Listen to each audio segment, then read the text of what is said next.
Good morning, everyone, and welcome to our September edition of Ask an Expert. This month, we really want to focus our conversation on the realm of urology and what it is and what it can do for you. So we are joined today by one of our experts. This is Dr. Ryan Owen. He's a urologist for Covenant Medical Group. Thank you for being here this morning. Great. I'm happy to be here. Absolutely. So we're going to kind of just start with some of the basics, get people a little more comfortable with the concept and the topic of urology.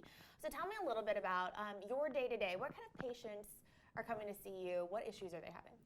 So urology is anything that deals with what's called the genitourinary system, and that's just a fancy term for kidneys, ureter, bladder, and then we deal with male and female genitalia, for lack of a better term. So, main things we'll see are kidney stones. We see enlarged prostates. We help men who are unable to pee well, or we'll see people that have blood in their urine, things of that nature. We see anything from benign disease to cancerous diseases. And so, we'll see people with kidney cancer or prostate cancer or bladder cancer and deal with those issues. And then on the other side, we deal with more quality of life issues like urinary incontinence, which is leaking for one reason or another, and this can happen in men or females. I feel like a lot of people may think of urology, and I feel like maybe they do think more of the male side, but you do a lot with females as well. Correct, yes. I think our patient split is probably somewhere along 50-50 men and women. So yes, we do deal a lot with men, but also with women issues. I understand probably more of your patients are adults, but you could also treat children sometimes. What issues would a child be having that they would want to come see a urologist about? Right, so there are specific issues that children deal with that we typically will have a pediatric urologist deal with or handle. However, there are some cases where we see as well, and things like circumcision or trouble urinating, things like bedwetting or having trouble urinating from the age range of, let's say, 5 to 10. We'll see kids for that reason, or sometimes little boys will have undescended testicles that we'll either watch or have to surgically correct. Okay. Sometimes I get the feeling it may be a little uncomfortable to have some of these conversations. It's probably not something you're reaching out to a girlfriend or a guy on the golf course to talk about. But some of these can be life-altering procedures that you guys can easily do that can make such a big impact. So what would you say if someone is having an issue that they're kind of uncomfortable talking about, but you could probably fix it really easily? You're right. So there are definitely issues that can be uncomfortable to talk about with. However, it's amazing how comfortable some people are in asking these questions, like you said, on the golf course. Or I had a family come up to me one time, a man and a wife at a wedding, to talk about kind of a private urologic issue. So most people are actually a little bit more comfortable. However, there are some issues that we deal with for women that can be uncomfortable, and they think that maybe it's just something they should live with because their family, their mother, their grandmother, or friends have lived with a certain issue and they just manage it. But there are certain things that can happen that happen after, let's say, childbirth or just a part of the aging process that we can either correct with certain physical therapy techniques or things called biofeedback or medication or surgery if needed. So that little adage where, you always hear on the sitcoms how the mom is blaming the child, it's because of you that I can't laugh anymore and things like that. You're saying that we can fix that with all those different methods and we don't have to actually suffer.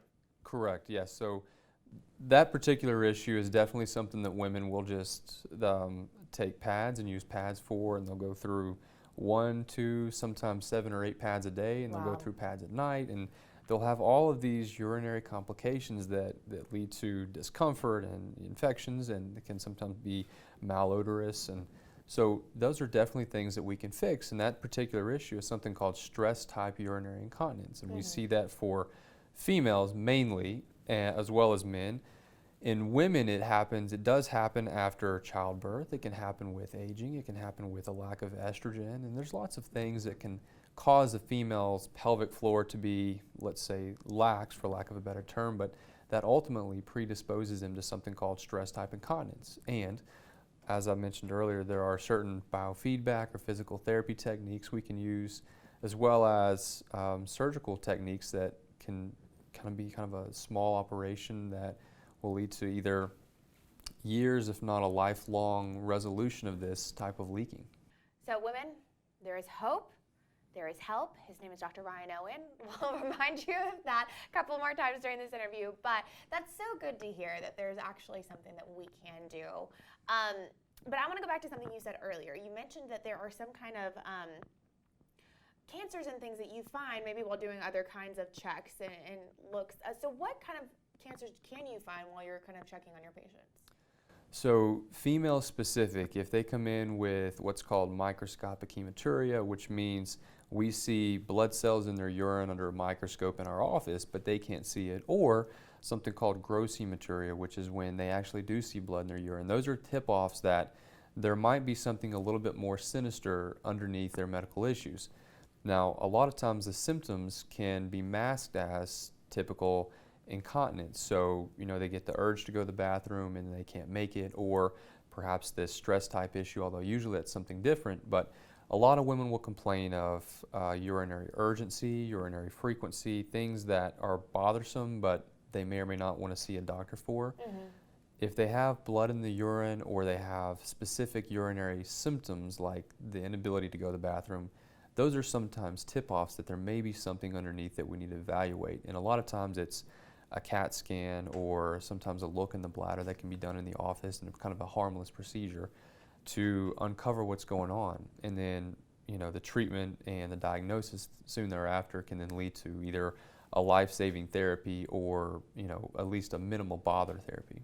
Okay, and I'm assuming you have some similar signs and symptoms with the men as well when you're doing checkups. Correct, yeah, exactly the same. So men will have the exact same symptoms, and a lot of times, more often than not, it does tend to be the prostate. As men get older, the prostate gets enlarged and they develop vasculature, blood vessels that can bleed. But yeah, there can be underlying tumors or some things that lead to us triggering a different kind of diagnostic protocol. And so we'll go and, we can look in the bladder as well with men, and we can do imaging techniques, and we can do certain kind of urinary assays that will help us detect if there's a cancer in the kidneys or the ureter or the bladder, something of that nature. So I think the moral of this part of the story is that it could be something simple and easy to fix. It could be something a little bit more. We just want to check. Agree. If there's blood in the urine, it needs to be checked. Okay. Correct. Good to know. So let's talk a little bit about you've mentioned it a couple of times already, but when people think of urologists, I think they think of incontinence. Is that like a major problem that you think of, or is that just kind of a cliche that that's the only thing that you guys do? Is that the only thing that people associate you with? Well, so I'm not sure. I think each person has their own association of what urology does, and it's certainly specific to gender and certainly specific to age group. Mm-hmm. But we do treat a lot of women and a lot of men with incontinence or urinary leakage. I'm not sure if it's the majority of what we do. It's probably somewhere about 20%, but it's definitely something that we deal with and we're comfortable dealing with, and can be treated and diagnosed all the way through the course of, whether it's a simple fix or whether it's something that's more complex that needs a little bit more attention. And you said something just now. It has to do with gender and it has to do with age. Again, I think people associate older populations with what you do, but somebody my age could come and see you, again, for something like childbirth issues. But even younger than that, the children that you said. So are you guys comfortable with dealing with everybody from kiddos all the way up to, Sure, yeah. And so again, each gender and each age group has their own particular issue of why they have urinary leakage. In children, it tends to be more behavioral, so we'll talk to them about voiding habits or urinary habits, how to urinate properly, how to wipe properly, how to avoid constipation. There's different behavioral things that we actually talk about, and you can almost correct somebody's child's urinary leakage just by their behavior. Now, occasionally we'll use medicine, but often we can help them resolve their issues as their life goes on just by teaching them proper urinary habits. Do you mind sharing some of those tips and tricks for us for good urological health? Absolutely, yeah. So it's something that I call bladder boot camp, and it's something I picked up on Tennessee. But the main thing is it's positioning, so heels apart. If you're for females typically, in men it's a different thing, or for little boys it's a different thing. But typically we see girls between the ages of, let's say, 4 and 10 that have this particular issue. And so what I'll tell them is to have their heels apart, their elbows on their knees, and they just want to have good, proper positioning so that their anatomy allows them to empty their bladder completely. A lot of times little kids will want to get up and rush, and they'll want to do something different, and they'll have different things on their mind, so they'll go until they feel empty enough, which doesn't tend to be empty. They go do their activity, and then 20 minutes later they've got to get back on the toilet, and so they'll do this cycle over and over again.